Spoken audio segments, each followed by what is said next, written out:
एक समय की बात है, आसमान में एक छोटा सा तारा था जिसका नाम टिमटिम था। टिमटिम बहुत ही चमकदार था और हमेशा खुश रहता था। लेकिन एक रात उसने देखा कि धरती पर बच्चे उदास हैं क्योंकि वहां अंधेरा था और बिजली चली गई थी।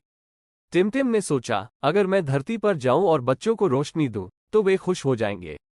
अपने दोस्तों से विदा लेकर टिमटिम धरती की ओर बढ़ा।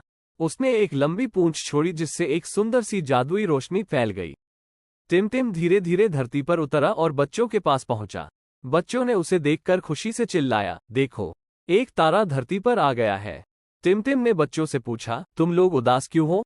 बच्चों ने कहा, हम अंधेरे से डरते हैं और बिजली चली गई है। टिमटिम ने मुस्कुराते हुए कहा, तो फिर मैं तुम्हें अपनी रोशनी दूंगा। उसने अपनी चमक को और भी बढ़ा दिया और पूरा इलाका रोशनी से भर गया।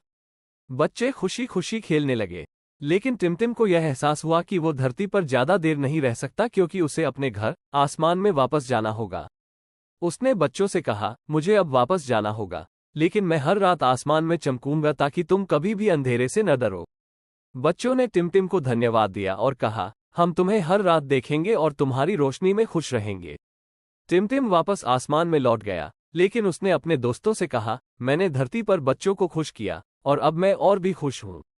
उस रात से हर रात टिमटिम आसमान में और भी चमकदार दिखने लगा। बच्चों ने उसे देखकर खुशी मनाई और वे कभी भी अंधेरे से नहीं डरे। इस तरह टिमटिम तारा और उसकी जादुई यात्रा ने सबके दिलों में खुशियां भर दी।